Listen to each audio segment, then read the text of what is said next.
Hello guys, स्वागत है आपका स्टार ब्रिलियंट क्लासेस चैनल पे। हमारे चैनल पे चल रहा है कक्षा 10 का गणित का मॉडल पेपर।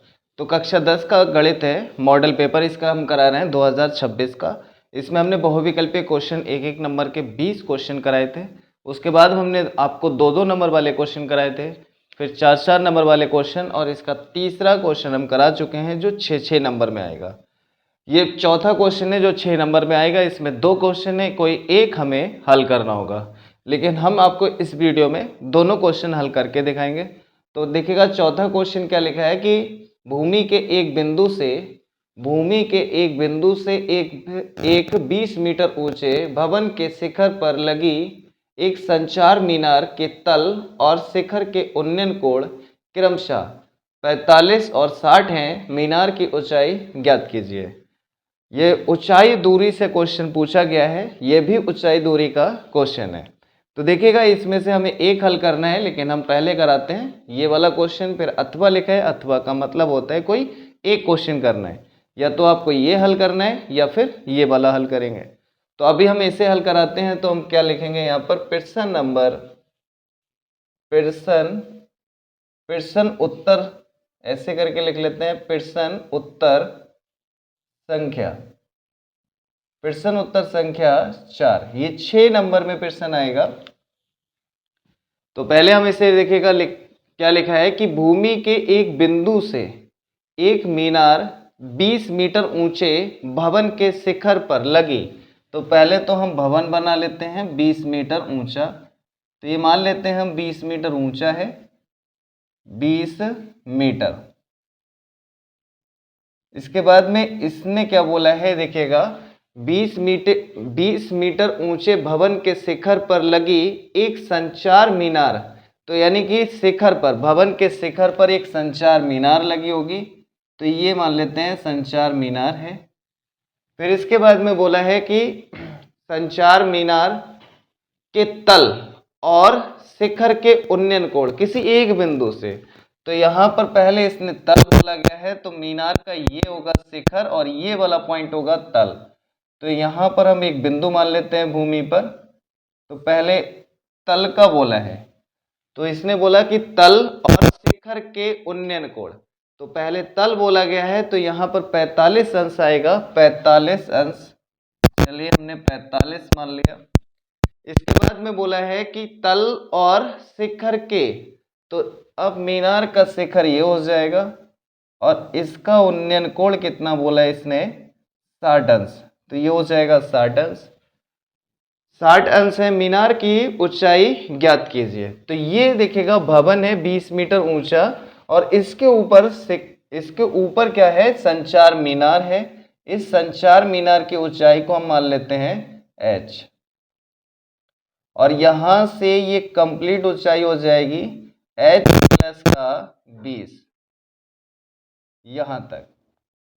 अब इसे हम नाम दे देते हैं A, B, C और क्या आएगा D। लेकिन मीनार के वो भवन के आधार से इस बिंदु की दूरी भी हम मान लेते हैं कितना, x।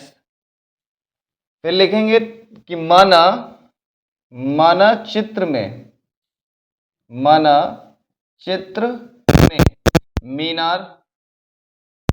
मीनार कौन सा है यहाँ पर, AB। तो हम लिखेंगे AB की ऊंचाई। तो यहाँ पर हम ऊंचाई मान लेते हैं मीनार की, कितना है, h मीटर। फिर इसके बाद में देखिएगा पहले हमें वो ज्ञात करना है जो क्वेश्चन में नहीं पूछा गया है। तो देखिएगा यहाँ क्वेश्चन में पूछा गया मीनार की ऊंचाई ज्ञात कीजिए। मीनार की ऊंचाई है h, तो हमें h हमसे क्वेश्चन में पूछा गया है। तो हमें क्या नहीं पूछा गया क्वेश्चन में, x, ये हमने माना है। तो पहले x का ही मान निकालेंगे और क्वेश्चन को हल वहां से शुरू करते हैं जहां छोटा त्रिभुज होता है। तो छोटे त्रिभुज से क्वेश्चन को स्टार्टिंग करेंगे। देखिएगा यहाँ पे क्या लिखेंगे, हल। तो पहले लिख लेते हैं समकोण त्रिभुज BCD में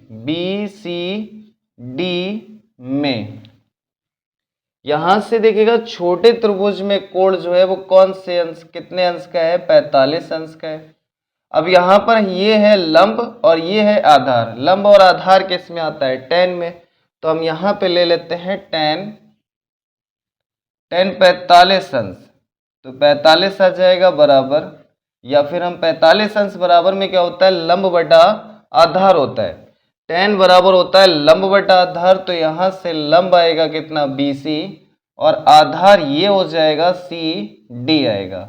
tan 45 का मान 1 होता है, BC का मान 20 आएगा, और CD का मान कितना आएगा, x। तिरछी गुणा करेंगे तो x बराबर में 20 मीटर। ये आ गया x का मान। x का मान आने के बाद में अब देखिएगा हम दूसरा त्रिभुज लेंगे ACD में। तो यहां पर हम लिखेंगे अब समकोण त्रिभुज A, यहां से आएगा ACD में, फिर लिखेंगे tan, क्योंकि यहां पर भी देखिएगा ये लंब होगा और ये आधार होगा, कर्ण से कोई मतलब नहीं है यहां पर। तो यहां देखिएगा लंब और कर्ण आएगा, तो हम यहां पर देखिएगा बड़े त्रिभुज में कौन सा कोण आएगा, 60 अंश का कोण आएगा, तो हम 60 अंश ले लेते हैं।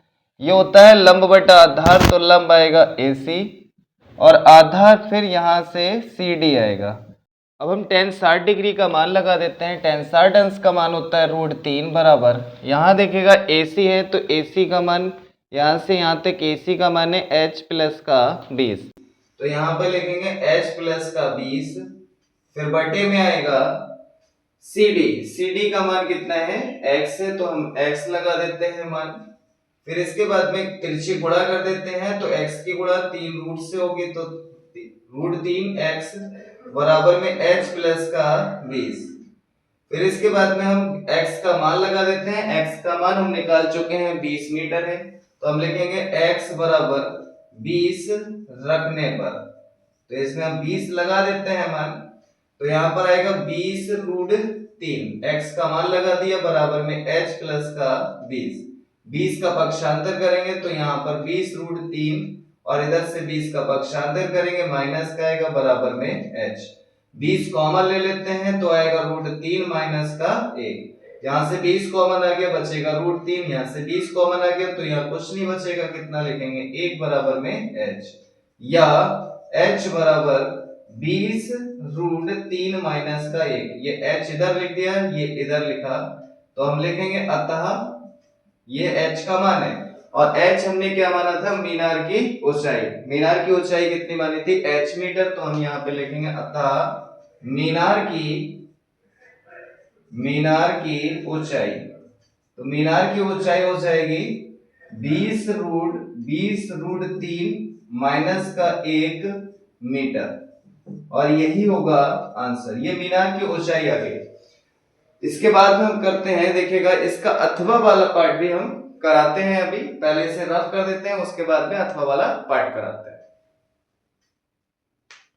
लिखा है 500 मीटर की ऊंचाई पर एक नदी के 500 मीटर की ऊंचाई पर एक नदी के ऊपर उड़ रहे एक हवाई जहाज से नदी के दो किनारों पर स्थित सम्मुख बिंदुओं के अवनमन कोण क्रमशः 45 और 30 अंश हैं। नदी की चौड़ाई ज्ञात कीजिए। यानी नदी से 500 मीटर की ऊंचाई पर एक हवाई जहाज उड़ रहा है और नदी के दोनों किनारों पर और उनके सामने यानी सम्मुख आमने सामने दो बिंदु ऐसे हैं जिनके अवनमन कोण हवाई जहाज से कितने अंश के हैं, 45 और 30 अंश के कोण हैं। तो यहाँ पर देखिएगा, पहले तो हम नदी के किनारे मान लीजिएगा एक बिंदु यहाँ पर है और एक नदी का किनारा यहाँ पे है। दोनों बिंदु यहाँ पर हमने मान लिए और यहाँ पर हवाई जहाज उड़ रहा है। चलिए हमने यहाँ पे बना दिया हवाई जहाज, और ये हवाई जहाज उड़ रहा है, इसकी ऊंचाई कितनी है, 500 मीटर की ऊंचाई पर उड़ रहा है। 500 मीटर की ऊंचाई पर एक हवाई जहाज उड़ रहा है और इस बिंदु से मान लेते हैं हवाई जहाज के इस बिंदु से अवनमन कोण जो बन रहा है वो 45 अंश है, और इस वाले बिंदु से हवाई जहाज का अवनमन कोण, यहां पर अवनमन कोण बना लेते हैं, कितना अंश है, 30 अंश का है, तो यहां पर बनेगा 30 अंश का कोण। फिर इसने पूछा है नदी की चौड़ाई ज्ञात कीजिए, तो नदी का एक किनारा ये है और सामने इसके सम्मुख एक किनारा ये है, तो ये जो दूरी हम बनाएंगे ये वाली दूरी मान लेते हैं x और ये वाली दूरी हम मान लेते हैं y।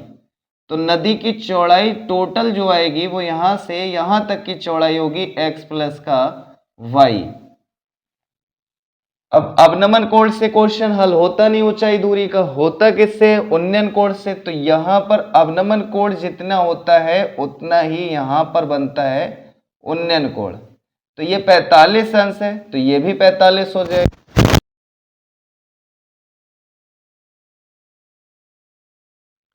देखिएगा इसने ये कहा कि नदी के दोनों किनारों के सम्मुख दो बिंदु ऐसे हैं जो 500 मीटर की ऊंचाई पर उड़ रहे हवाई जहाज के अवनमन कोण दोनों बिंदुओं से एक 45 है और एक 30 अंश का है। तो हमने एक किनारा यहाँ पे माना है, एक किनारा ये है। तो दोनों किनारों के अगर बीच की दूरी देखेंगे तो नदी की चौड़ाई आ जाएगी। तो नदी की चौड़ाई यहां से यहां तक होगा, यानी x प्लस का क्या आएगा, y आएगा। तो हमें x प्लस वाई ज्ञात करना है, तो पहले x का मान ज्ञात करेंगे, फिर हम y का मान ज्ञात करेंगे, और फिर उसके बाद में दोनों मान जो आएंगे x और y के, फिर उन दोनों को हम जोड़ देंगे। तो देखिएगा यहां पर पहले हम लिख लेते हैं a, ये b, और यहां पे c, और ये मान लेते हैं d। तो हम लिखेंगे कि माना चित्र में नदी की चौड़ाई। तो हम मान लेते हैं कि नदी की जो चौड़ाई है, देखिएगा यहां क्वेश्चन में पूछा गया है नदी की चौड़ाई ज्ञात कीजिए। तो नदी की चौड़ाई हम मान लेते हैं x प्लस का y, और यहां पे लिखेंगे मीटर। इतने मीटर चौड़ी जो है वो क्या है, नदी है। अब x और y के मान हम निकालेंगे और यहीं पर मान निकाल के जोड़ देंगे। तो पहले तो हम लिख लेते हैं समकोण त्रिभुज। पहले कोई सा भी त्रिभुज लीजिएगा, चाहे 45 अंश का, चाहे आप 30 अंश का ले सकते हैं। तो हम 30 अंश से शुरू करेंगे, यहाँ से a b c में। अब हम यहाँ पे लिखेंगे 10। अब देखिएगा यहाँ पर कड़ से कोई मतलब नहीं है, यहाँ पर हमें लंब दिया है और ये आधार है। तो लंब और आधार किस में आता है, 10 में, इसलिए हमने यहाँ पे 10 लिखा है। और 10 30 अंश यहाँ से आएगा बराबर, इसका सूत्र होता है लंब बटा आधार। तो लंब आएगा AC, ये होगा लंब और ये होगा आधार। तो बटे में हम ले लेते हैं आधार, BC आएगा। 10 30 अंश का मान होता है 1/√3 बराबर AC का मान कितना है, 500 मीटर आएगा। 500 मीटर लगा दिया, बटे में यहाँ से कितना आएगा, BC। तो BC का मान कितना है, y है। चलिए y लगा देते हैं, तिरछी गुणा करेंगे तो y बराबर में आएगा 500 और आएगा √3। फिर इसके बाद में हमें y का मान अब किसका मान निकालेंगे, x का मान निकालेंगे। तो x का मान निकालने के लिए आपको क्या करना पड़ेगा, ये त्रिभुज लेना पड़ेगा। अभी हमने 30 अंश त्रिभुज लिया था, 30 अंश वाला। अब कौन सा लेंगे, 45 अंश वाला। तो हम यहाँ पे लिख लेते हैं अब समकोण त्रिभुज ACD में।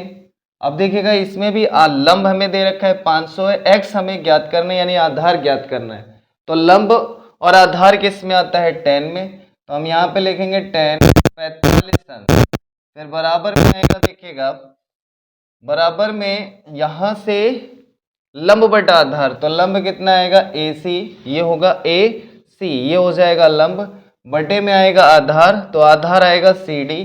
तो यहाँ पे हम लिख देते हैं CD। 10 45 का मान 1 होता है, 1 लगा देते हैं। अब AC का मान चित्र से देखिएगा, AC का मान कितना है, 500। चलेगा, यहाँ पे हम 500 लिख देते हैं। फिर बटे में आएगा CD का मान देखिएगा, ये आएगा कितना है, x है। फिर तिरछी गुणा करेंगे तो x बराबर कितना प्राप्त हो जाएगा, हमें 500 प्राप्त हो गया। अब हमें लिखना है अतः नदी की चौड़ाई। नदी की चौड़ाई, तो नदी की चौड़ाई कितनी मानी थी हमने, x प्लस का y माना था। तो हम यहां से देखेगा x का मान लगाएंगे, कितना है, 500। चलिएगा 500 लिख देते हैं। फिर प्लस यहाँ पर y का मान लगाएंगे, कितना है, 500√3। तो यहाँ पर हम लिखेंगे 500√3 आएगा। फिर इसके बाद में आएगा 500 कॉमन ले लेते हैं। फिर आएगा 500 कॉमन आने के बाद में यहाँ बचेगा 1 प्लस, यहाँ से 500 कॉमन आ गया, बचेगा √3। फिर आएगा 500 और यहाँ पर 1 प्लस √3 का मान लगा देते हैं, 1.732 होता है।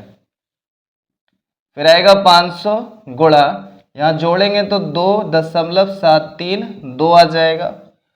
फिर इसमें हम गुणा कर देते हैं, तो गुणा करेंगे या इसका पॉइंट हटा दीजिएगा तो आएगा 500 गुणा, यहाँ पर हमने पॉइंट हटाना है, पॉइंट हटा देते हैं तो दशमलव के बाद में देखिएगा कितने अंक हैं, 1 2 3 अंक हैं, तो बटे में कितना आएगा 1000।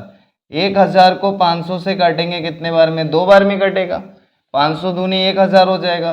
अब 2 से इसे हम काट देते हैं, 2 एकम 2, फिर आएगा यहाँ पर 2 तिया 6, फिर इधर 1 आ जाएगा तो 12 हो जाएगा, फिर आएगा 2 छंग 12, फिर 1 इधर आ जाएगा, फिर यहाँ 12 हो जाएगा, 2 छंग 12, तो हमें प्राप्त होगा 1366 मीटर। तो ये नदी की चौड़ाई आएगी 1366 मीटर। ये था क्वेश्चन नंबर 4। इसके बाद बचा है एक क्वेश्चन बचा है, 5वां प्रश्न, वो आपको नेक्स्ट वीडियो में कराएंगे। अगर आप हमारे चैनल पे नए हैं तो लाइक करें, सब्सक्राइब करें, बेल आइकन दबाना ना भूलें, वीडियो को ज़्यादा से ज़्यादा शेयर करें। Okay, thank you.